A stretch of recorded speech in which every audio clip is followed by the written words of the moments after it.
Part 2. Common Problems. Everyone encounters problems and difficult patches in the course of meditating, so don't let them get you upset. Don't view them as signs that you're making no progress or that you're a hopeless meditator. Problems are an excellent opportunity for figuring out where you have unskilled habits and learning how to do something about them. This is what develops your discernment. In fact, the process of learning how to deal with the two most common problems in meditation, pain and wandering thoughts, is what has brought many people in the past to awakening. The strategies offered here in Part 2 focus on what you might do to deal with these problems while you're meditating. If you find they don't work for you, try improvising some solutions on your own. This is how you develop your own personal toolkit as a meditator, so that you have a wide range of strategies for dealing with problems as they occur. If you stick to only one strategy, the anti-meditation factions of your committee will quickly find ways to work around that strategy. If you can vary your strategies, you're not such an easy mark for their ploys.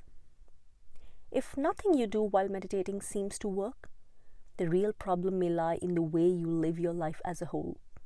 Suggestions for how you might adjust your life to support your meditation are given in Part 3. Pain. Pain is something you will encounter on and off throughout the course of meditation. So you have to learn to view it with discernment and equanimity as something perfectly normal. Again, don't let yourself get upset around the pain. You might find it useful to drop the word pain and replace it with pains, for not all pains are alike. Learning the differences among them is one of the prime ways you'll develop discernment into the workings of the mind. If the pains you encounter while sitting in meditation are connected to an old injury, surgery, or structural imbalance, adjust your posture so as not to aggravate your condition.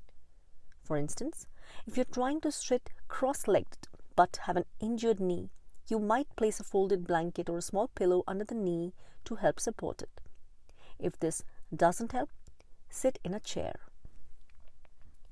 A good rule of thumb is that if the pain disappears a few minutes after getting up from meditation, you know you aren't harming your body. If, as you're just getting started in the meditation, the pain makes it impossible to keep focused on the breath, tell yourself that you'll sit with it for a few minutes so that you don't get into the habit of jumping every time it cracks the whip, and then you'll mindfully shift your posture. However, if you encounter pain in the meditation that's not connected with a pre-existing condition and your concentration is a little more developed, you should use the pain as an opportunity to develop both your concentration and your discernment. There are 3 steps in doing this. 1. Don't change your posture and don't focus attention directly on the pain. Keep your attention focused on a part of the body you can make comfortable by the way you breathe.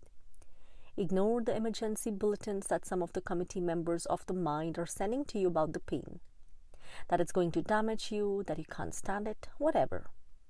Just tell yourself that pain is normal, that the pain before you die may well be worse than this, so it's good to learn how to deal with pain while you're still alive and relatively healthy. Also remind yourself that the pain is not your pain unless you lay claim to it. So why lay claim to it? Just let it be there in its part of the body while you train yourself to stay firmly in another part of the body. It's like eating an apple with a rotten spot. Eat just the good part of the apple and let the rotten spot go. 2. When the spot where your attention is focused feels really comfortable, allow comfortable breath sensations to flow from the spot of your focus through the pain, loosening up any feelings of tension or tightness that may have developed around the pain. The mind sometimes has an unconscious habit of trying to contain the pain with a shell of tension so that it won't spread, but that just aggravates the pain. Consciously breathing through the shell can disperse it. Doing this may make the pain go away, or it may not. If it does, you've learned that the way you were breathing was aggravating the pain. Take that as a lesson for the future. If the pain doesn't go away, remind yourself that the duty with regard to pain is not to make it go away. Your duty is to comprehend it. To that aim, if you feel ready to investigate it further, go to step 3. If you don't feel ready, you can either stay here with step 2 or return to step 1. You may find that pains in particular parts of your body respond best to a good breath energy spread from other particular spots. For example, a pain in your stomach may be elevated by developing pleasant breath sensations in the area of the back, right behind the stomach. A pain in your right side may be elevated by developing pleasant breath sensations in the corresponding spot on the left. Pains in the legs may be elevated by focusing on developing pleasant breath sensations in your spine, starting with the back of the neck and going down to the tailbone and pelvis. There's a lot to explore in this area, and it's something that each person has to learn for him or herself, as we each have idiosyncratic ways of relating to the breath currents and the pains in the body. 3. If the pain persists and your concentration feels solid enough to directly deal with it, focus on the sensation of the pain and ask yourself questions about it. For example, is the pain aimed at you, or is it just happening? Are you trying to push it away, or are you content just to watch it so that you can understand it? Is the pain a single solid sensation, or is it composed of a series of rapid sensations arising and passing away in quick succession? How do you visualize the pain to yourself? What happens when you change that visual image? What happens when you stop labeling it as pain and simply call it sensation? On which side of the pain do you feel you're located? For instance, if the pain is in the leg, do you feel that you're located above the pain? What happens if you tell yourself that you're below the pain? Is the pain really where you think it is? For instance, if you feel a pain in your stomach, what happens when you tell yourself that it's actually in the back? Is the pain the same thing as the body, or is it something else? This question works best when you've learned to analyze the way you experience the body from within in terms of 4 properties: energy, solidity, warmth, and coolness. See the discussion under the 4th jhana in part 4. When you look carefully at the sensations of pain, you'll see that they don't correspond to any of these properties.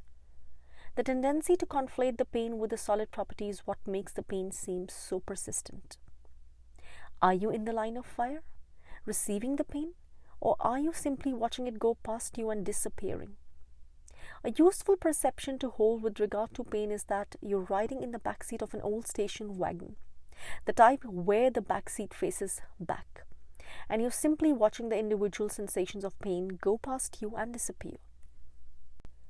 There are many other questions you might ask yourself about the pain.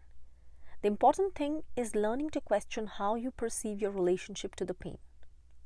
On the one hand, if you keep questioning the pain, you don't let yourself fall into the perception of being its passive victim. You're taking a more active role as the doer, not letting things take their old accustomed course. This in itself gives you a measure of independence from the pain.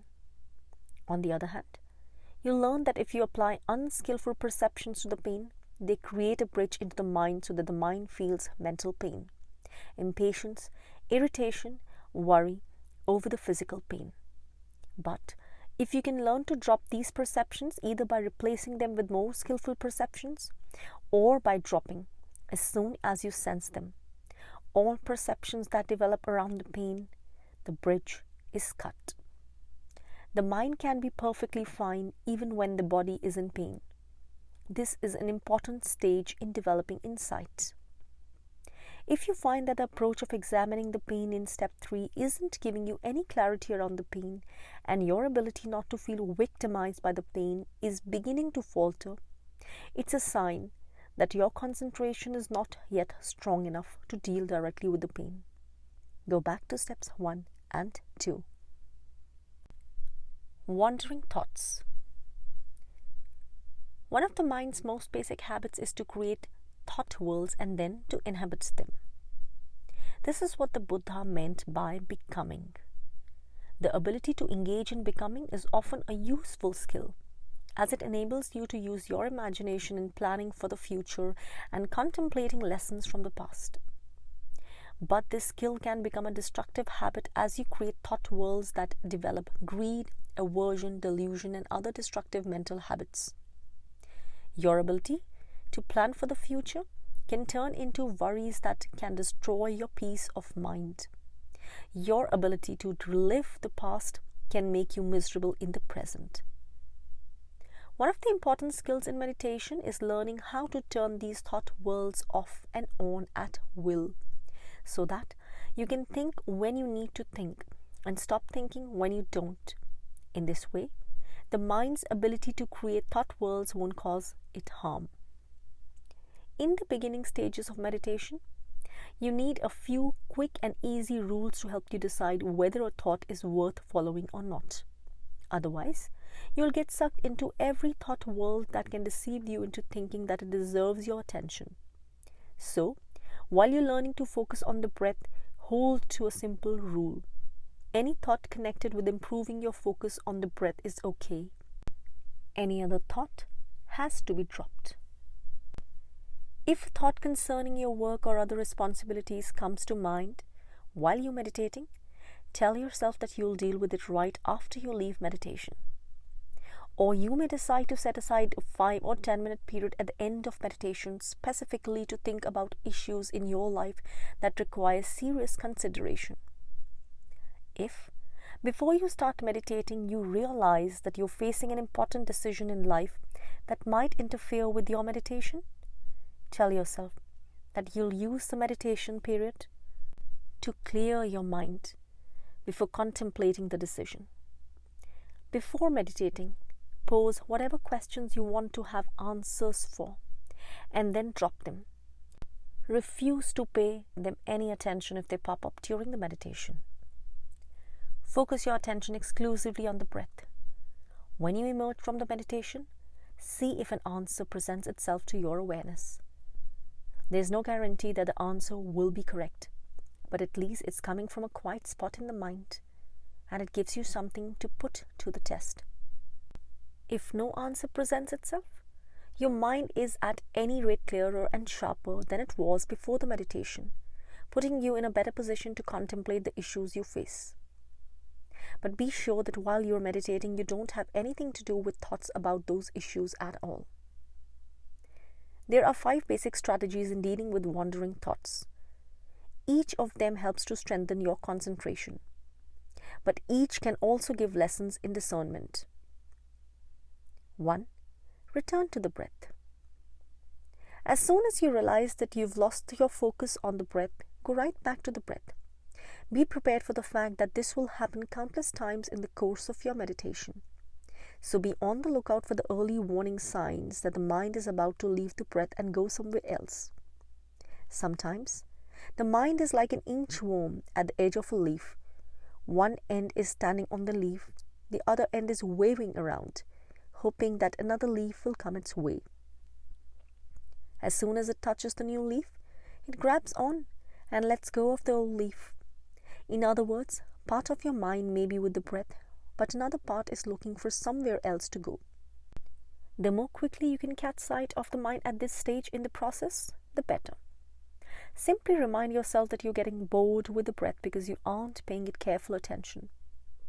Give yourself a couple of really refreshing breaths, and the front end of the inchworm will get back on the original leaf. As you develop this skill, you begin to see the stages by which the mind creates thought worlds, which means that you're less likely to be fooled by them. It's like watching a play from behind the scenes. Ordinarily, when the set crew changes scenes in a play, they drop a curtain before changing the scenery.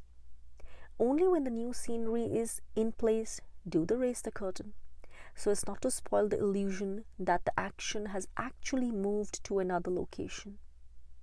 The audience, of course, is happy to play along with the illusion.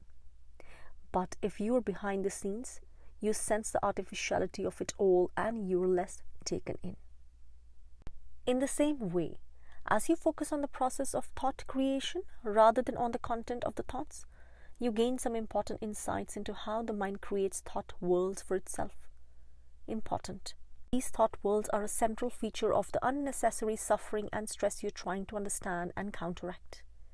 By focusing not on their content but on the process by which they are created, you begin to free yourself from the spell. 2. Focus on the drawbacks of letting yourself stay distracted. If simply returning to the breath isn't enough to keep you from continually returning to a series of thoughts, you have to look at the drawbacks of those thoughts. This involves 2 steps. A. Ask yourself, if you are to follow those thoughts for the next hour or 2, where would they take you? Towards a skillful life or an unskillful one?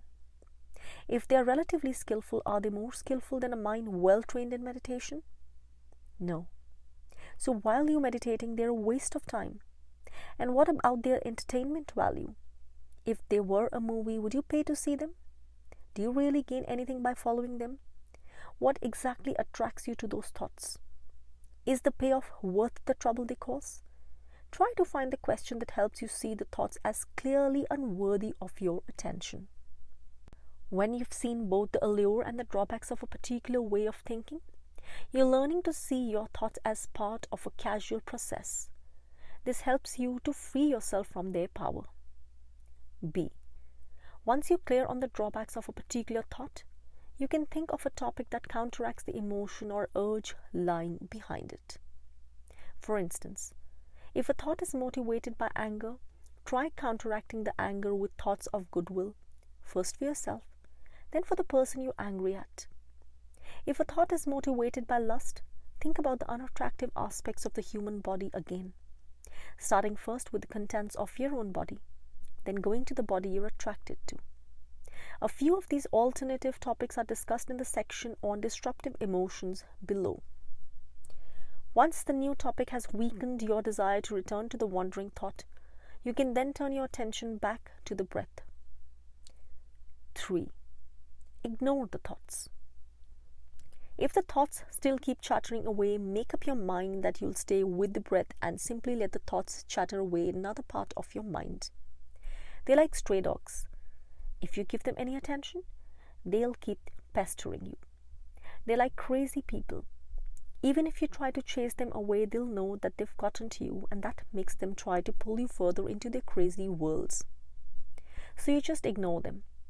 Remind yourself that even though there may be thoughts in the mind, they're just other members of the committee. They haven't destroyed the breath. The breath is still there to focus on. Eventually, from lack of attention, the distracting thoughts will go away on their own. At the same time, you've learned a new lesson in how the act of attention can strengthen or weaken the different potentials in your experience. 4. Relax the tension that keeps the thought going. As you get more sensitive to the subtle breath energies in the body, you'll come to notice that the act of holding onto a thought requires that you develop a slight pattern of tension somewhere in the body as a kind of marker. Try to locate the pattern of tension, dissolve it with a breath, and the thought will go away from lack of support. As your concentration gets better, you'll be able to sense these patterns of tension forming even before they become conscious thoughts. You'll come to see the stages by which thought worlds form. They start as little knots of tension, and then a perception is applied to them, deciding whether to view the knots as physical or as mental phenomena. If the decision is to regard them as mental, then a further perception is applied. What is this thought about? When you can see these steps, the mind in concentration becomes like a spider on a web. You stay at your spot, and then the sensitivity of the breath web tells you that a knot of tension is forming at the particular section of the web. You go there, zap the knot with a shot of good breath energy that dissolves it, and then return to your spot. This strategy gives important lessons in observing how physical and mental phenomena are related to each other. 5. Suppress the thought. If your concentration and discernment aren't yet good enough for these techniques to work with every distracting thought, then when they've all failed with a particularly persistent thought, place the tip of your tongue at the roof of your mouth, clench your teeth, and repeat to yourself over and over that you won't think that thought. Or you might repeat a meditation word like Buddha very quickly in the mind to jam the circuits until the temptation to follow the thought has subsided. This 5th approach is like a sledgehammer compared to the other approaches, which are more like scalpels. But just as every handyman needs a sledgehammer in his toolkit, every meditator needs a few heavy tools to be prepared for all eventualities. That way, unskillful thoughts won't be able to bully you around. This last approach involves less discernment than the other 4, but does teach a valuable lesson, that you shouldn't overlook a useful strategy just because it seems elementary or crude. Be willing to use whatever works. Particular types of wandering thoughts, such as lust and anger, have their own counteracting strategies. If you don't have the energy to apply any of these strategies to wandering thoughts, it's a sign that the problem is not restlessness, it's drowsiness. Drowsiness. If you're feeling sleepy, the first step is not to immediately regard it as a sign that you need to rest. Often the mind uses drowsiness as a way to avoid an issue that's about to surface from your inner depths. As a meditator, you want to know about these deeper issues, so you can't let yourself be fooled by this sham drowsiness.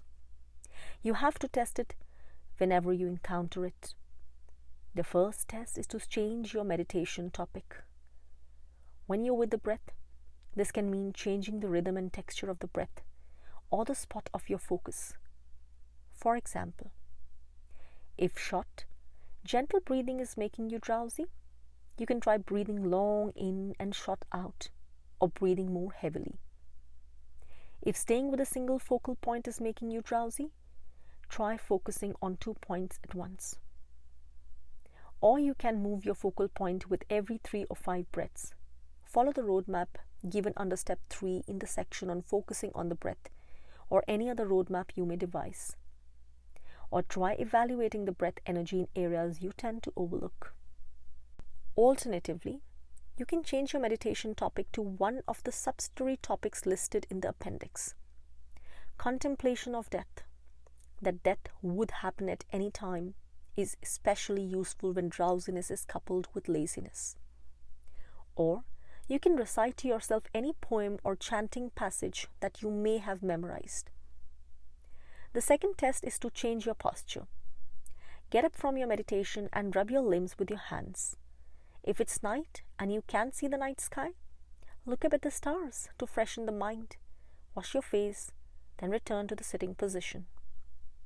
The third test is to get up and do walking meditation. If that doesn't remove the drowsiness, try walking carefully backwards to see if the fear of running into anything will keep you awake. If the drowsiness remains, it's a sign that the body needs to rest. Lie down and meditate until you fall asleep, first promising yourself that you'll get up and meditate again as soon as you wake up. You won't keep wallowing in the pleasure of lying down.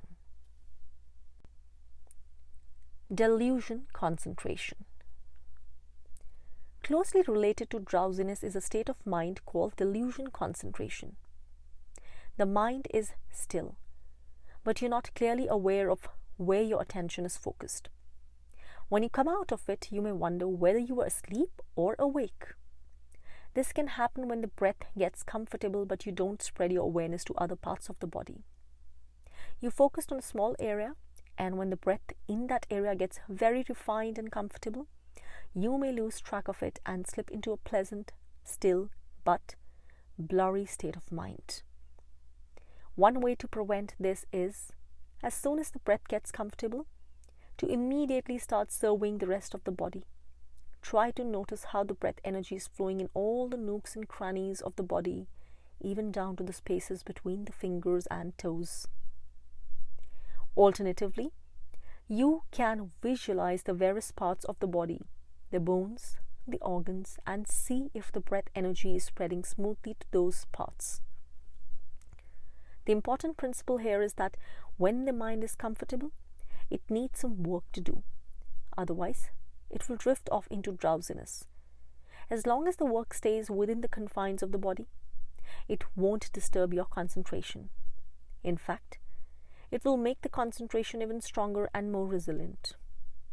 The phenomena of falling into an air pocket, that is, sitting very still and then suddenly being awakened by your head falling forward, comes from the same causes and can be cured in the same ways.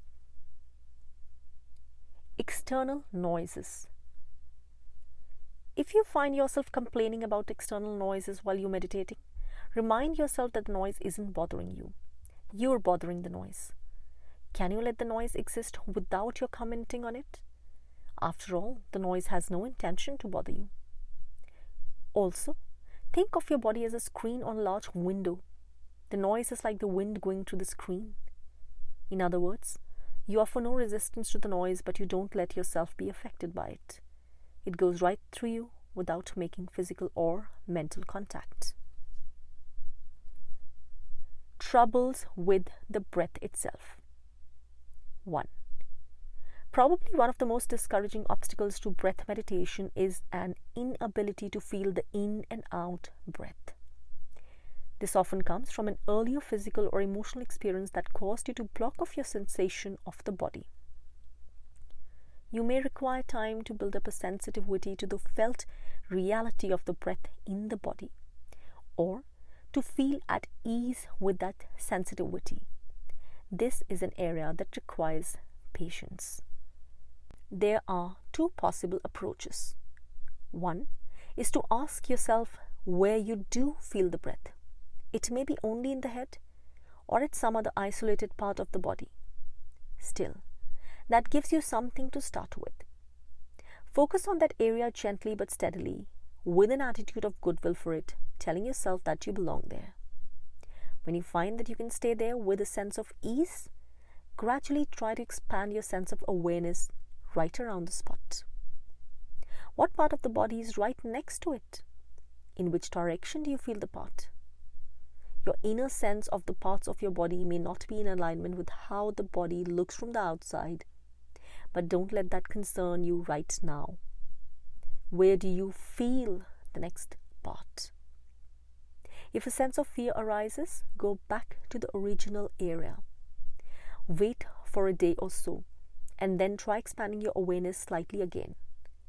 Keep this up, back and forth, until you can inhabit the enlarged area with a sense of confidence. Be patient. If any specific fears or memories come up as you try to expand your awareness in this way, talk them over with someone whose judgment you trust. A second approach is to drop the breath for some time being and to develop the Brahma Viharas, see Part 1, Section 1, as your basic meditation exercise until you feel confident enough to try working with the breath again. 2.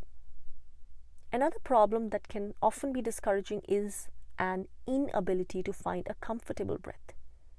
No matter how you adjust the breath, it doesn't feel right. There are several ways to approach this problem. Ask yourself if you're being too demanding. Does the breath feel okay? Are you trying to force it to be better than okay? If that's what's happening, be patient. Stick with the okay breath and give it some time. Your impatience may be putting too much strain on it. Allow it some time to relax and develop on its own. Ask yourself if you're pinching the end of the out breath to clearly mark it off from the following in breath, or vice versa. This limits the ability of the breath to flow smoothly. If this is the case, allow the end of each out-breath to meld smoothly with the beginning of the following in-breath, and vice versa, so that the still moment between the breaths can have a chance to let a sense of ease spread through the body. Remind yourself that each breath will have at least one part, at the beginning, in the middle, or near the end, that feels more comfortable than not breathing. Look for that part of the breath and allow yourself to appreciate it. When this calms you down, the other parts of the breath cycle will be able to relax. Ask yourself if you're focusing too hard in one spot. There's a common tendency when you're focused on a particular part of the body to put pressure on it, usually blocking or straining the way blood flows in that part of the body. See if you can release that pressure but still maintain focus on that spot. Ask yourself if the way you visualize the breath to yourself is part of the problem. For example, do you visualize it as coming into the body only through one tiny spot, such as the nose? If so, that might be restricting the breath. Try visualizing the body as a sponge, with breath coming in and out easily through all the pores. Or you can ask yourself if you visualize the breath as unwilling to come into the body. If so, you'll find yourself having to force it in. Try visualizing it as wanting to come into the body, and all you have to do is to allow it in. Ask yourself if you're unconsciously forcing the breath to comply with any cartoon ideas you might have of what comfortable breathing should feel like. People often assume that slow, long breathing is more comfortable than short, fast breathing, but that's not always the case. Remind yourself that what counts as comfortable breathing is determined by what the body needs right now. So try to be more sensitive to those needs. Ask yourself if you're trying to control the breath too much. You can test this by focusing attention on a part of the body where you have no sense of being able to control the movement of the breath, such as the base of the spine. If none of these approaches work, switch the topic of your focus to a theme that you find pleasurable and inspiring, such as goodwill, generosity, gratitude, or virtue. Allow yourself to think about that theme for a while without paying attention to the breath. When the mind feels refreshed, try to notice how you're breathing while you're with that theme. The breath will have found a comfortable rhythm on its own that will give you some ideas about how to breathe comfortably. 3. A third common problem is an inability to feel breath sensations in different parts of the body. This is often a problem of perception. The breath sensations are there, but you don't recognize them as such. Part of your mind may think that it's impossible for there to be breath energies flowing through the body. If that's the case, treat this as an exercise in imagination. Allow yourself to imagine that breathing energy can flow through the nerves and imagine it flowing in some of the patterns recommended in the basic instructions. Or imagine it flowing in the opposite directions. At some point, you will actually start to feel the movement of energy in one part of the body or another, and then this will no longer be an exercise in imagination. In the meantime, survey the body and relax any patterns of tension you may feel in its various parts. Start with the hands and work up the arms. Then start with the feet and work up through the legs, the back, the neck, and into the head. Then do the front of the torso. The more relaxed the body, the more easily the breath energy will flow, and the more likely that you'll be able to sense the flow.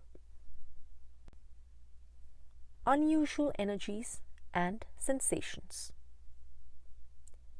Pressure.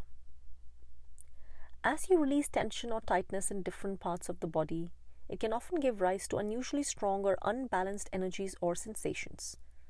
This is normal, and these energies, if left alone, can often work themselves out. However, there are two cases where they can become a problem. 1. The first is when the release is not complete, when energy released from one area gets stuck in another, creating a strong sense of pressure. Two common areas where pressure tends to build up are in the head and around the heart. If the pressure is in the head, check to see whether the energy needs to drain down the front of the throat or down the spine. First, focus on opening the energy channel down the front of your throat and place your attention in the middle of the chest. Think of the energy draining down the channel in the throat to the area where we focused both during the in-breath and during the out. If that doesn't work, consciously trace the energy channels down either side of the spine to see if there's a point of blockage at any point. If you find one, think of it as relaxing. Do this all the way down the spine. Focus your attention at your tailbone. Then visualize the breath going down the spine again, both during the in-breath and during the out, and then flowing through your tailbone into the air. If the pressure is in the middle of the chest, visualize opening the energy channels going out your arms to the palms of your hands. Focus your attention at the palms of your hands and think of breath energy radiating out from your chest, both during the in-breath and during the out, and going out through your palms. You can also try a similar visualization with energy channels going down your legs and out through the soles of your feet. As you open these channels, don't think of pushing the energy into them. In particular, don't think that you're trying to push air into them. The breath you're working with is energy, not air. And energy flows best when it's not pressured. Simply think, allow, and be patient. Try to distinguish between the flow of blood, which, because it's liquid, can build up pressure when it runs up against something solid, and the flow of the breath, which, as an energy, doesn't need to build up pressure, as it can flow right to solids. If you feel excess pressure in other parts of the body, try connecting those parts in your imagination with the energy channels going out the legs or arms.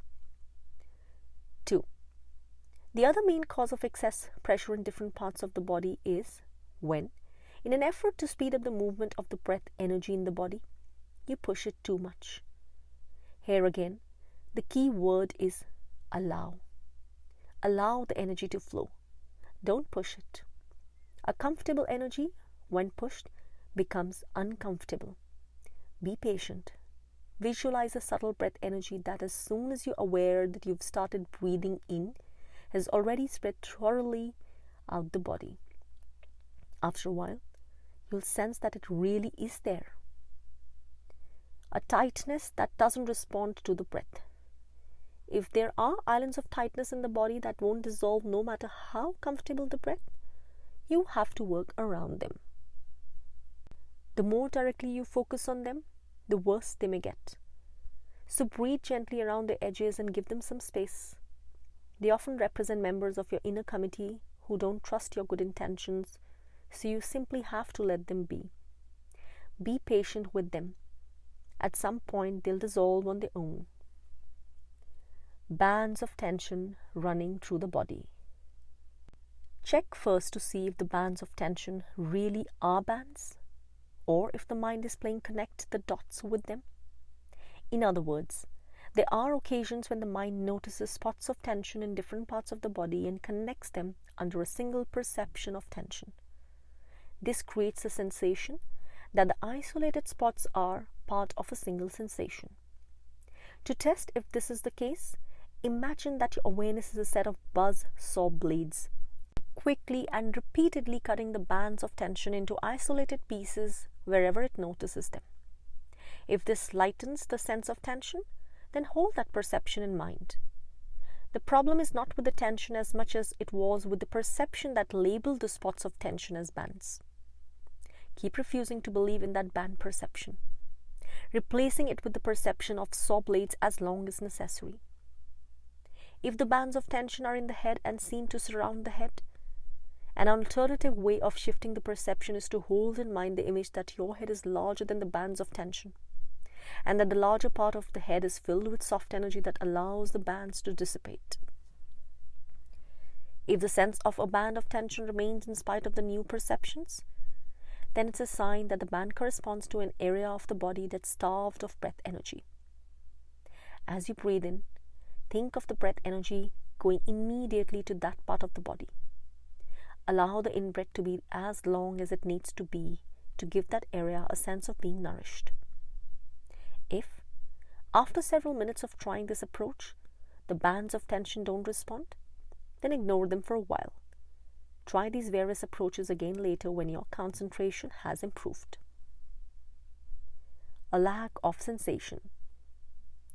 As you survey the various parts of your body, you may find that there are some parts where you feel no sensation at all.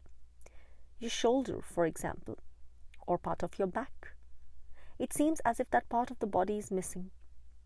When this is the case, try to be conscious of the parts that you can sense on either side of the missing part. For example, with the shoulder, try to be aware of your neck and your upper arm. Then try to see where the energy in those two parts connects. You may be surprised to see that there is a connection, but it's not where your shoulder should be. And because it's not where it should be, you've unconsciously been blocking it.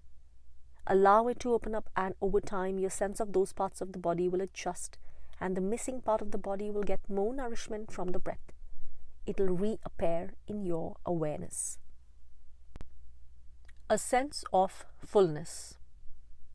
This sensation often comes when the breath energy dissolves some of its inner blockages, and areas that were starved of energy suddenly fill up. This relates to one of the factors of jhana, rapture. In strong cases, it can feel as if you're drowning in the fullness. Some people find this pleasant, but others find it threatening. If you've ever come close to drowning, this can easily bring up a sense of fear. The way to counteract the fear is to remind yourself that you're surrounded by air and the body can breathe as much as it likes. Relax your hands and feet and keep them relaxed.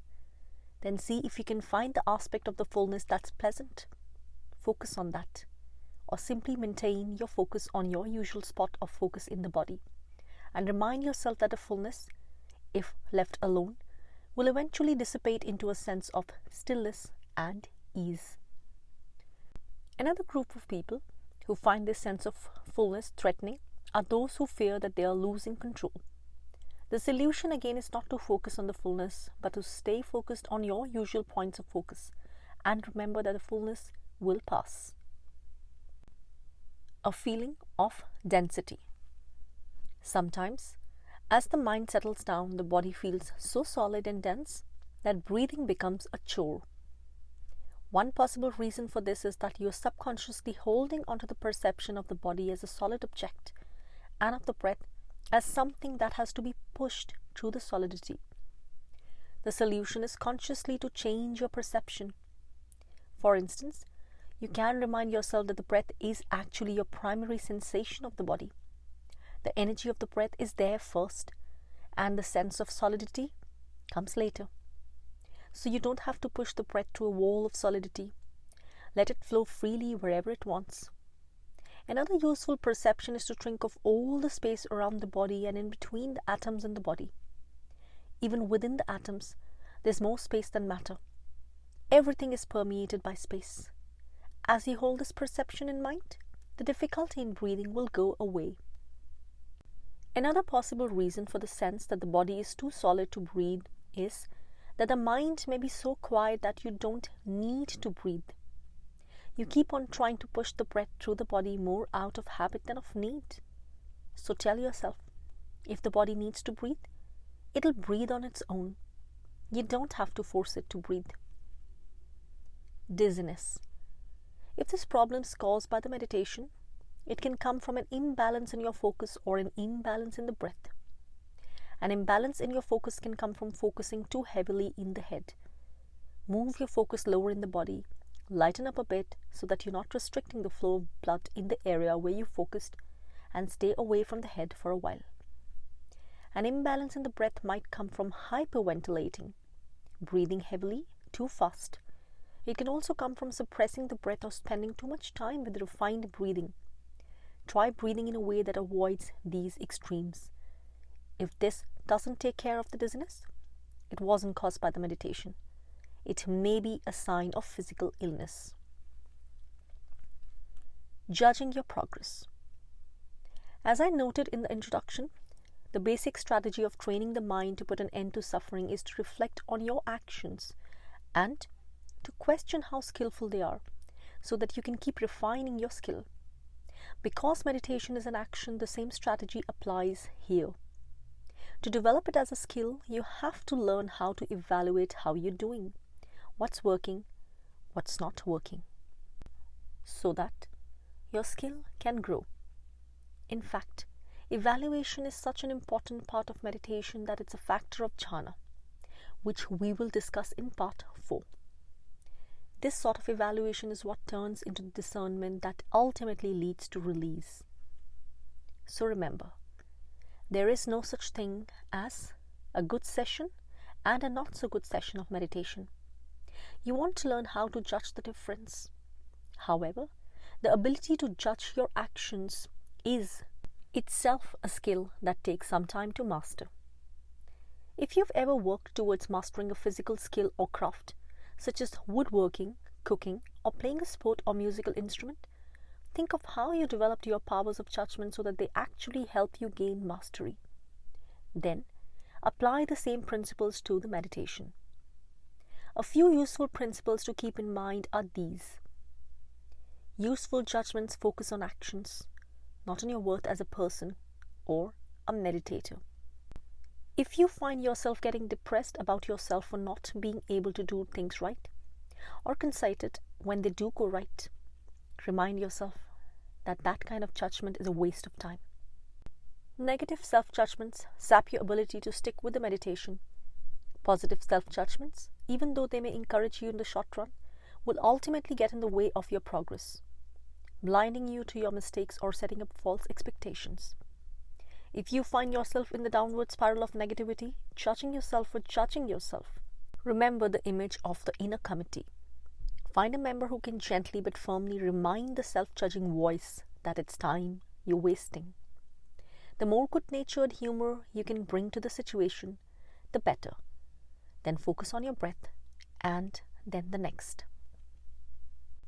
The one area where it is useful to evaluate yourself is in reading your tendency to be overly positive or overly negative about your abilities.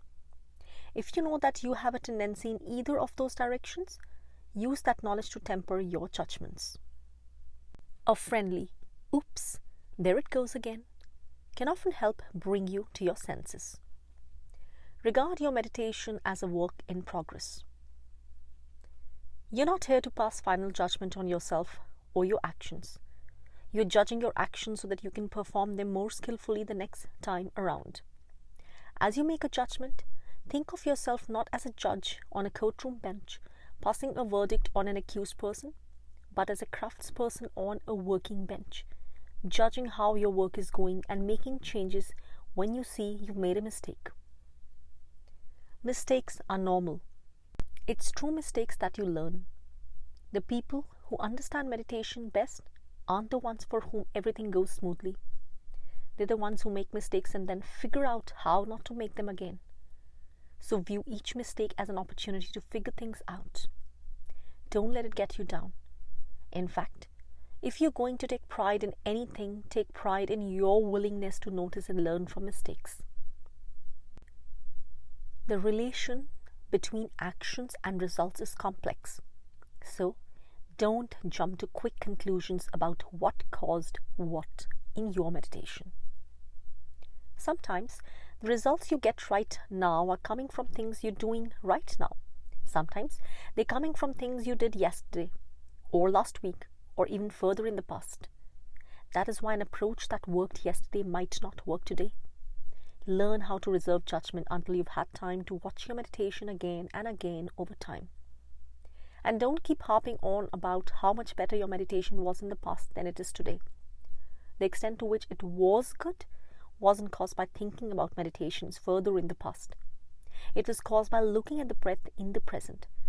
So learn from that lesson and look at the breath in the present now. Also, the past meditation may not have been as good as you thought. The fact that things aren't yet going well today is caused by the fact that you still have more to learn.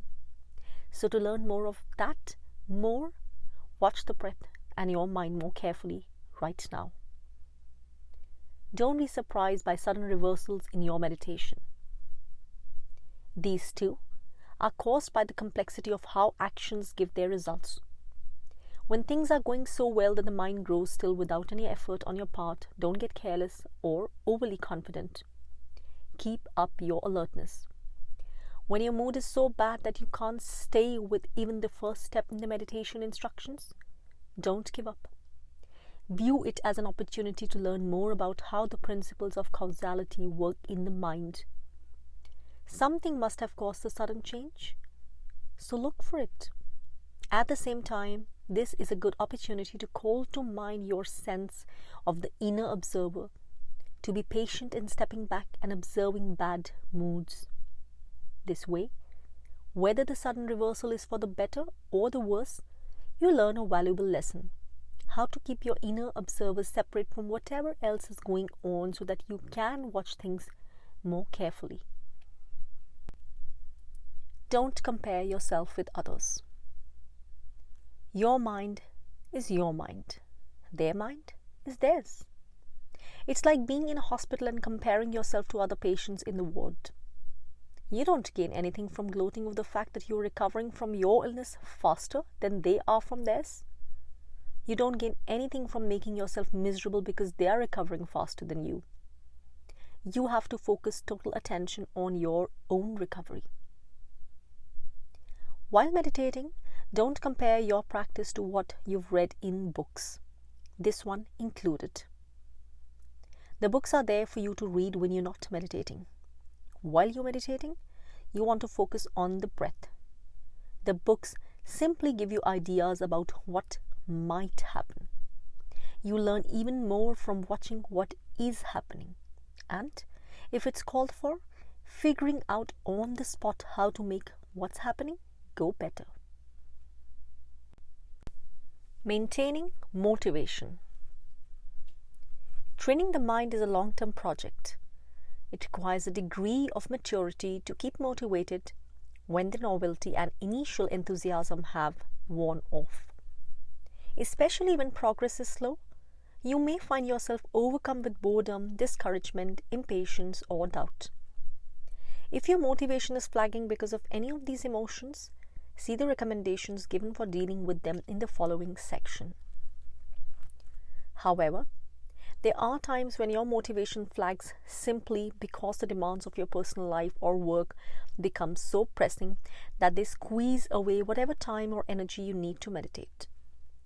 If this is happening, you have to keep reminding yourself of the importance of meditating. That if your mind isn't trained, it can easily respond to the demands of your daily life in unskillful ways. The first point to remember is that pressing doesn't always mean important. Learn how to distinguish which external demands can be put together for a while so that you can get your mind together. The second point to remember is that the world won't provide you with time to meditate. You have to make the time yourself. Third, remember that the time you take to meditate isn't taken away from the people you love or are responsible for. It's actually a gift to them in terms of your improved state of mind. Fourth, remember that the improved state of your mind will also simplify your life and make it more manageable. So, to make sure that you keep making time on a continuing basis, try adding a few new voices to your inner committee, or strengthening them if they're already there. The voices that will give you pep talks and motivate you to stay on course. Which ones will be most effective for you? You have to observe for yourself. These will vary from person to person, and even in the same person will vary from time to time. Here are a few voices that other meditators have found effective. The voice of heedfulness. The one that reminds you of unnecessary stress and suffering an untrained mind can cause for itself and for those around you. This is the voice that also tells you, if you don't train your mind, who's going to train it for you? And if you don't do it now, don't think that it'll get easier as you grow older. The voice of compassion reminds you of the ways in which meditating is an active expression of goodwill to yourself and to those around you. You started meditating because you wanted something better than the life you had. If you really loved yourself and your loved ones, would you let that opportunity slide? This voice is strengthened when you gain a sense of how to breathe comfortably. For then, you can remind yourself, especially when you feel frazzled, of just how good it feels to spend time with nourishing breath. The voice of healthy pride reminds you of the satisfaction that comes from doing something well. This is the voice that reminds you of how good you feel when you've managed to behave skillfully in areas where you weren't so skillful before. Don't you want to expand your range of skills even further? The voice of a healthy sense of shame grows out of healthy pride. It reminds you of some of the ways in which you've let the unskillful members of your inner committee take over even when you know better. Do you want to keep being their slave? And if there really are people in the world who can read minds, what would they think if they read yours? This sense of shame is healthy in that it's directed not at you as a person, but at your actions. The voice of inspiration reminds you of the examples set by other meditators in the past.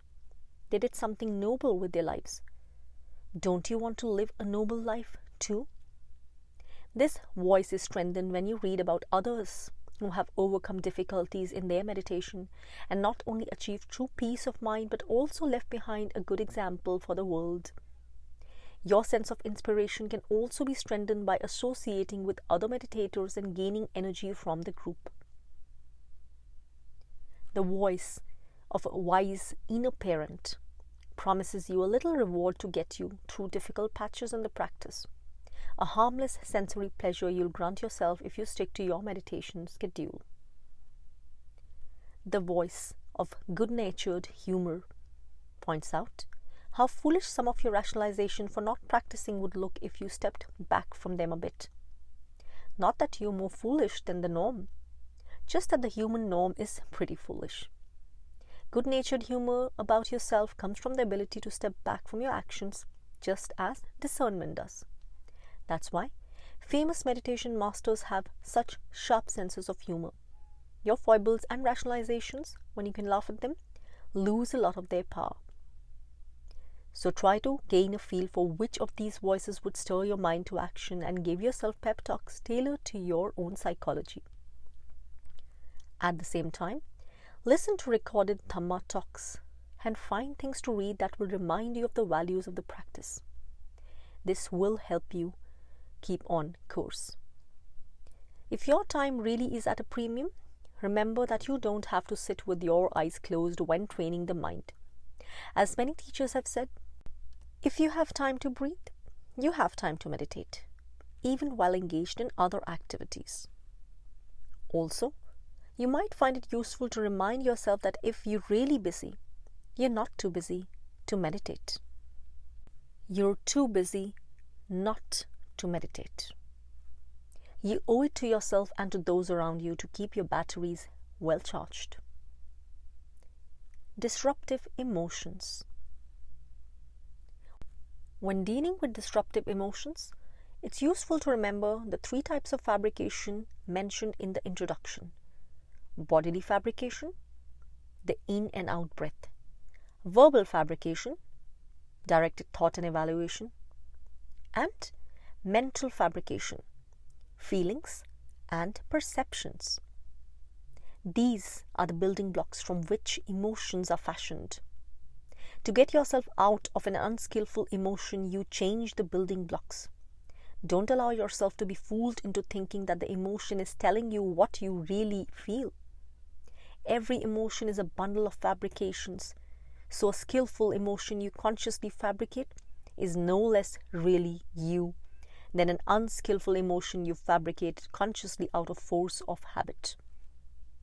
So learn how to experiment with adjusting the various types of fabrication. Sometimes, just changing the way you breathe will pull you out of an unskillful emotion. At other times, you have to fiddle with the other forms of fabrication to see what works for you Here again, the image of the committee is a useful background perception. Whatever the emotion, it's simply one of the committee members or a disruptive faction claiming to speak for the whole committee and trying to overthrow the members who want to meditate. The number one lesson in dealing with disruptive emotions is that you have to identify with the members who want to benefit from the meditation. If you don't, none of these methods will work for long. If you do, the battle is half won. You will have to explore and experiment on your own to see which strategies of refabrication work for your particular emotions. But here are a few possibilities to help you get started. Boredom. This usually comes from not paying careful attention to what you're doing. If you feel that nothing is happening in the meditation, remind yourself that you're right at the ideal spot to observe your mind. If you're not seeing anything, you're not looking. So try to look more carefully at the breath or make an effort to see potential distractions more quickly. Remember that the boredom itself is a distraction. It comes and then it goes. In other words, it's not the case that nothing is happening. Boredom is happening. The fact that you're identifying with it means that you missed the steps in its formation. Look more carefully the next time. A useful perception to hold in mind is that you're like a wildlife observer. You can't make a date with the wildlife to come by a particular place at a particular time. You have to go to a place where the wildlife tends to pass by, such as a watering hole, and then sit there, very alert, so that you can hear them coming, but also very still, so that you don't scare them away. The breath in the present moment is the mind's watering hole, where the movements of the mind most clearly show themselves. So you're at the right spot. Now all you have to do is to learn how to master the skill of staying both still and alert. Discouragement. This comes from comparing yourself unfavorably with your ideas about how you should be progressing. In addition to rereading the section on judging your progress, read some of the stories in the Theragatha and Therigatha in the Pali Canon, which are available at Access to Insight online. These are verses of monks and nuns who tell of their stories in meditation before finally gaining awakening. Hold in mind the perception that if they could overcome their problems, which were often severe, you can overcome yours. Also, don't be embarrassed or afraid to give yourself pep talks as you meditate. A can-do attitude is what makes all the difference. So encourage the members of your committee that can provide that. It may feel artificial at first, especially if the can't-do members have long been in charge of the discussion. But after a while, you'll start seeing results, and positive attitudes won't seem so artificial anymore. And always remember, a bad session of meditation is always better than no meditation. With a bad session, there's at least hope that you'll come to understand why it's bad. With no meditation, there's no hope at all. Worry and anxiety. These restless emotions feed on the perception that if you worry enough about the future, you're better prepared for whatever dangers it holds. That perception is foolish. Remind yourself that the future is highly uncertain. You don't know what dangers will come your way, but you do know that strengthened mindfulness, alertness, and discernment are the best preparation for any unexpected emergencies. The best way to develop these qualities is to get back to the breath. Then try to breathe in as soothing a way as possible to counteract the irritated breathing that was feeding the restlessness. If you're suffering from a sense of free-floating anxiety, ill at ease without knowing why you're feeling ill at ease, you may be suffering from a vicious circle, with anxious feelings causing anxious breathing, and anxious breathing feeding anxious feelings. Try breaking the circle by very consciously and consistently breathing in a deep, soothing rhythm that engages all the muscles in your abdomen all the way down. With the in-breath, breathe as deeply into the abdomen as you can, even to the point where the breath feels a little too full. Then, let the breath out in a smooth way. Relax all the muscles in your head and shoulders so that abdomen is doing all the work. This rhythm may not feel comfortable at first, but it does cut the circle. After a few minutes, let the breath return to a rhythm that feels more easeful. Keep this up as long as you can, and the feelings of anxiety should grow weaker. This deep abdominal breathing can also help relieve stress-induced headaches. Feelings of grief. If sorrow over a loss of a loved one or what was a loving relationship invades your meditation, the proper way to deal with your grief depends on whether you've had the opportunity elsewhere in your life to give enough expression to it. The sense of enough here will vary from case to case, but if you genuinely feel that you need to give more expression to your grief, find an appropriate time and place to do so. Then, when you feel ready to meditate, make a resolve to dedicate the merit of the meditation to the memory of the person you've lost. The conviction that this is actually helpful to the other person, wherever he or she may now be, allows you to benefit from the inner stability that meditation can provide you during times of need. Healthy grieving is a complex process, for it requires recognizing what was special about the other person and the relationship, but also recognizing what's not, the fact that it ended. Every relationship has to end at some time or another. That's the story of human life. You need to build the inner strength that can allow you to maintain a sense of well-being in spite of the inevitable losses that life throws at everyone. This is one of the reasons why people meditate. To find this inner strength doesn't mean that you're being disloyal to the other person or to the love you felt for that person. You're showing that you can be a stronger person for having had that relationship. For many people, the difficult part of grief lies in knowing when to focus less on what was special about the relationship and more on what was not special, without feeling disloyal. If you never make the shift, your grief becomes self-indulgent and prevents you from being of use to yourself and those you love. If you have trouble making the shift, talk it over with someone whose judgment you trust. Painful memories. If, while you're meditating, your mind is overwhelmed with the memory of someone who harmed you, remind yourself that one of the best gifts you can give yourself is to forgive that person. This doesn't mean that you have to feel love for that person. Simply that you promise yourself not to seek revenge for what that person did. You're better off not trying to settle old scores for scores in life as opposed to sports. Never come to a final tally. The wisest course is to unburden yourself of the weight of resentment and cut the cycle of retribution that would otherwise keep you ensnarled in an ugly back and forth that could go on for years. Express a brief phase of goodwill for that person. May you mend your ways and follow the path to true happiness, and then return to the breath. If you have memories of people you've harmed, remember that remorse doesn't undo the harm you did, and it can actually weaken your confidence that you can change your ways. Simply remind yourself that you never want to harm anyone ever again, and then spread goodwill to the person you've harmed, wherever that person may be right now. Then to yourself, and then to all living beings. Thinking of all living beings helps to remind you that you are not the only one who has harmed others in the past. We've all harmed one another many times through innumerable lifetimes.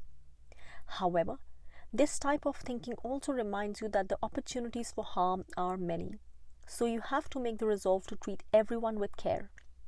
If you're ever going to get out of the cycle of harm in the world, you have to start with your resolve not to engage in harm.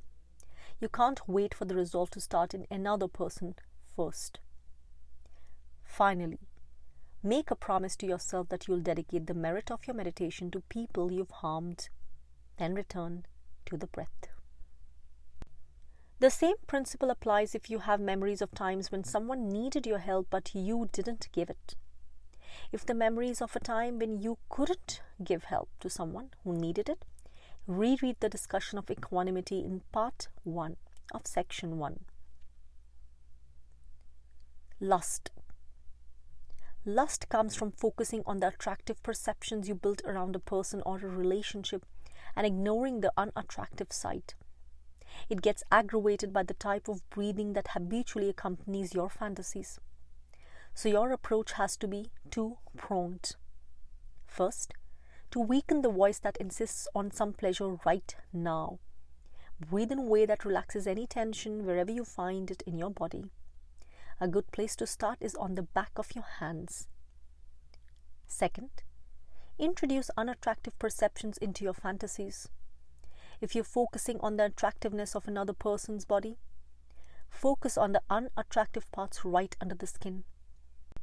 If you're focusing on an attractive narrative about the relationship, visualize the other person doing or saying something that really repels you. For instance, think about the stupid or demeaning things you've done under the power of lust, and visualize the other person laughing contemptuously about them behind your back. If, however, contempt fires you up, think about something else that you know will turn you off. Think, for instance, of all the strings that come with a sexual relationship and how much better off you are not getting entangled. Then get back to the breath. These reflections, by the way, are not just for monks or nuns.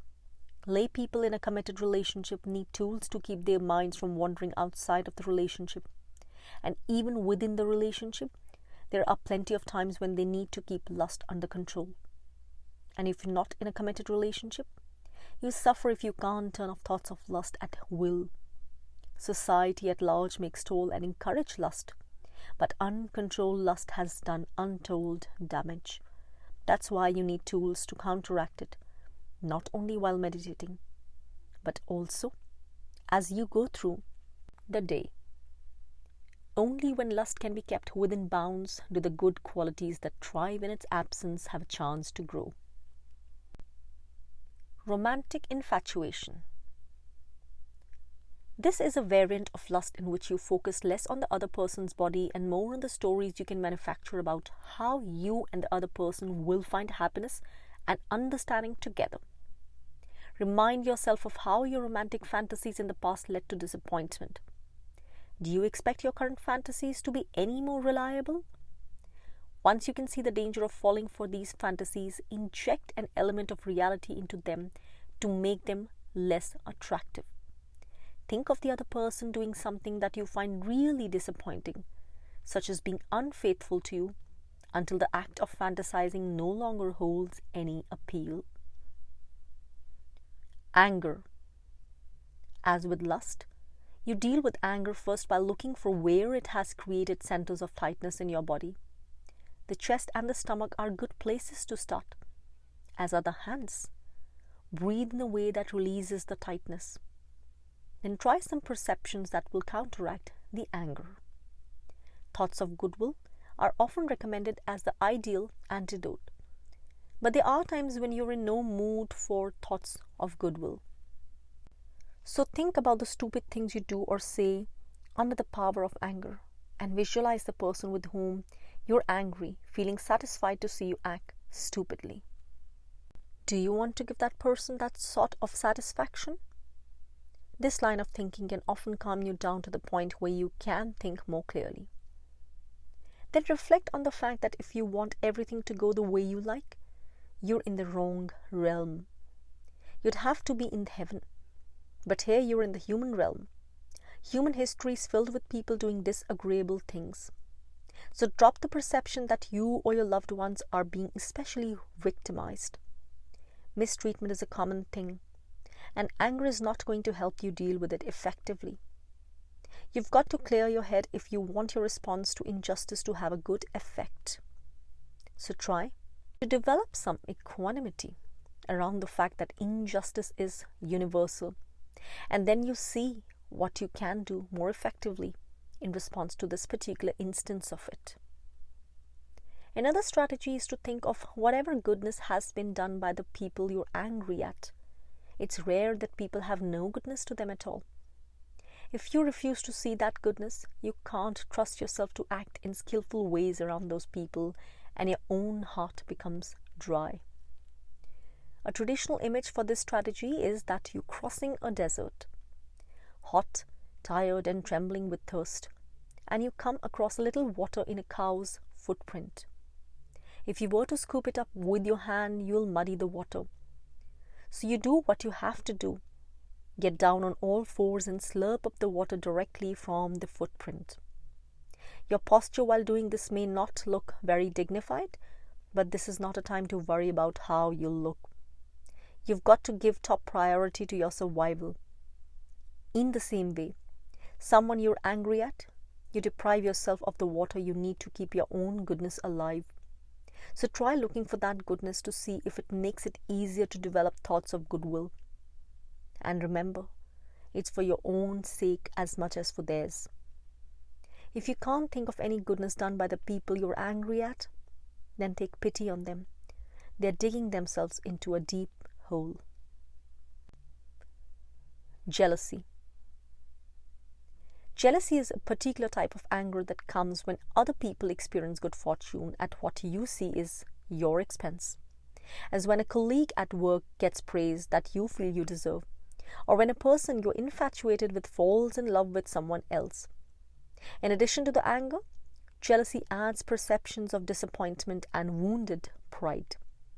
In every case, it comes from pinning your hopes for happiness on something under someone else's control.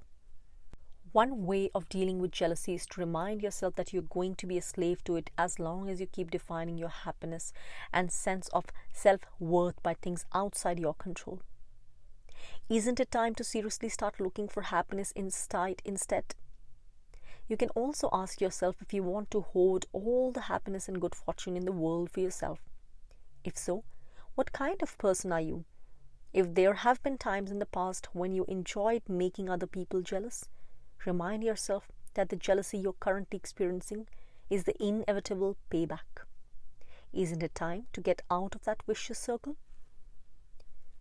Perhaps one of the most useful perceptions in dealing with jealousy is to step back and take a larger view of life and the world as a whole, to gain a sense of how petty the things you're jealous about are. Think of the Buddha's vision of the human world. People floundering like fish in small puddles, fighting over water that is drying up. Is it worth your while to keep fighting over things that are petty and diminishing? Or would you rather find a better source of happiness? After thinking in these ways, take some time to develop the sublime attitude of equanimity and, if you're feeling up for it, throw in a little empathetic joy as well. Impatience. When the practice isn't giving results as fast as you desire, remember that the problem isn't with the desire per se.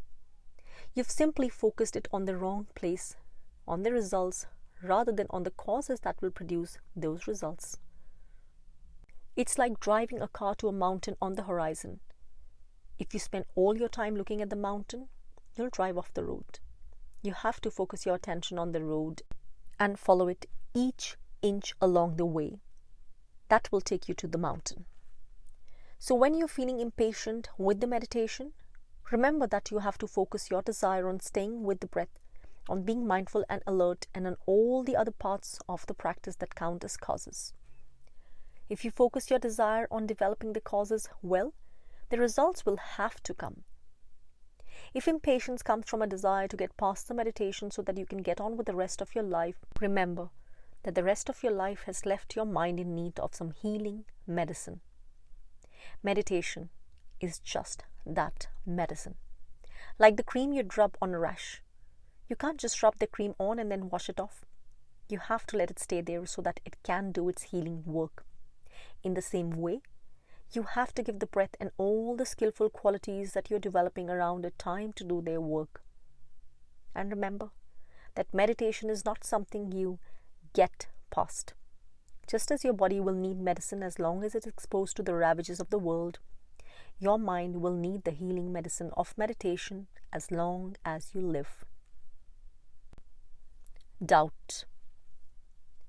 This emotion comes in two forms: doubt about yourself, which is covered under discouragement above, and doubt about the practice. This latter doubt can be overcome in two ways. The first is to read about the example of the Buddha and his noble disciples. They were and are people of wisdom and integrity. They taught for free.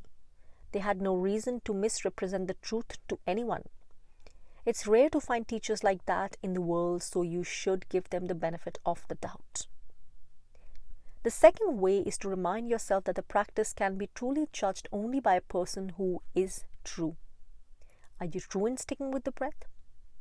Are you true in observing when your mind is acting in skillful ways and when it's not? Could you be more true in these areas? You'll be able to overcome your doubt only if you're truly observant and give the teachings a truly fair and earnest try, pushing yourself beyond your normal limits. Regardless of whether the practice ultimately would pan out to be true, you can only gain by learning to be more observant and earnest. So the energy you put into developing these qualities is sure not to be a waste. Visions and other uncanny phenomena. When the mind starts to quiet down, unusual intuitions can sometimes appear. Visions, voices, and other uncanny phenomena. Sometimes they convey true information, sometimes false. The true information is especially dangerous because it leads you to trust whatever pops into your mind, so that you start falling for the things that are false. Intuitions of this sort can also lead to strong conceit, as you begin to feel that you're somehow special.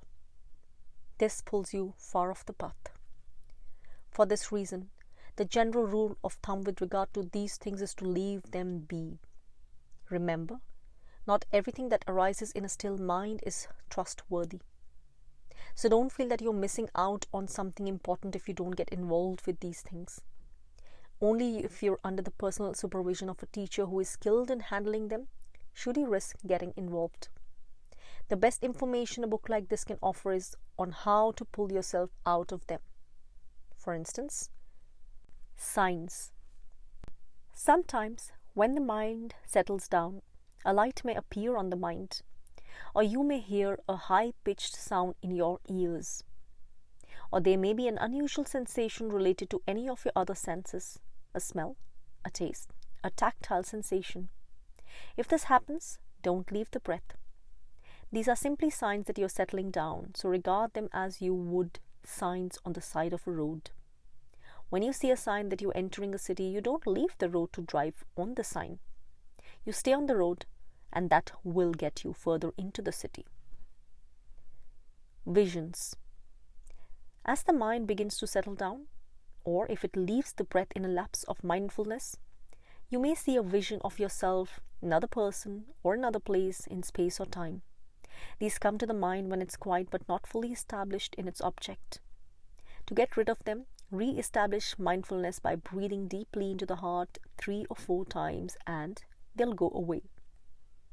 If the vision is of another person, first spread goodwill to that person and then deeply breathe into the heart to let the vision disband. A sense of having left the body. If you sense that you're outside your body, you may feel tempted to travel around a bit on the astral plane, but you should resist the temptation. There are dangers there, and meanwhile, you're leaving your body unprotected. You can get back into the body by calling to mind the 4 basic properties that make up your sense of the body as felt from within: the breath energy, warmth, coolness, and solidity. External presences. If you sense an energy or unbodied presence outside your body, you don't have to figure out who it is or what's causing it. Simply fill your own body with awareness and breath energy. Think of both your awareness and your breath energy as being solid and impenetrable from the top of your head to the tips of your fingers and toes. When you've secured your body in this way, you can spread thoughts of goodwill in the direction of the external presence and then in all directions. Keep this up until the sense of the external presence goes away. Getting stuck on concentration. There are two types of attachment to concentration, healthy and unhealthy. Healthy attachment to concentration is a necessary element in developing it as a skill. With this kind of attachment, you try to maintain your inner stillness in all situations as you fulfill your other responsibilities throughout the day. You take an interest in figuring out why you can't maintain it in some situations and try to find free time to devote to more formal practice, even if it's only little meditation breaks throughout the day. The reason this attachment is healthy is because it helps you to recognize any unhealthy attachment as a problem to be solved, and it gives you a good home base from which to solve it. With unhealthy attachment to concentration, you don't want to leave formal practice at all, don't want to engage with other people at all, and don't want to fulfill your responsibilities in the world, for you see that the world is nothing but a disturbance to your peace of mind. You simply want to use the concentration as an excuse to run away from your responsibilities in the world. You have to remember that your responsibilities are important opportunities for you to develop the good qualities you'll need to train the mind in discernment, patience, persistence, equanimity. Also, the turmoil you sense in dealing with the world doesn't come from the world. It comes from within your own mind. If you simply hide out in concentration, you'll curl up around the sources of your inner turmoil and never be able to uproot them. Eventually, they'll destroy your concentration and you won't have anything to hold on to at all. Random insights. If an insight suddenly pops into your head while you're meditating, you have to decide quickly whether it's something worth paying attention to or simply another distraction. A quick rule of thumb is this: if the insight can be applied directly to what you're doing right then and there in your meditation, go ahead and give it a try. See how it works. If it doesn't work, drop it. If it doesn't apply directly to what you're doing, drop it. Don't be afraid that you'll lose something valuable. If you try to hold on to it, it'll lead you further and further away from the breath. If it's really valuable, it'll stick in your mind without you trying to remember it. Think of concentration as the goose that lays golden eggs. If you spend all your time gathering and storing the eggs, the goose will die from lack of attention. And the gold of these eggs is like the gold in most fairy tales. If you don't put it to good use right away, it'll turn into feathers and ashes. So if the egg can't be used right away, discard it. Put your energy into looking after the goose. This is another area where it's important to remember. Not everything that pops into a quiet mind is reliable. Quieting the mind gives you access to many rooms in the mind that you might have closed off in the past. But just because the rooms are now open doesn't mean that they all contain valuables. Some of them hold nothing but old junk. If an insight that you put aside during the meditation still comes to mind after your meditation, ask yourself how it applies to the way you conduct your life. If it seems to offer a wise perspective on how to act in a particular situation, you might give it a try to see if it really is helpful. Also, to make sure you don't get taken in by a one-sided insight, ask yourself, to what extent is the opposite true? This is one of the most important questions to keep on hand to maintain your balance as a meditator.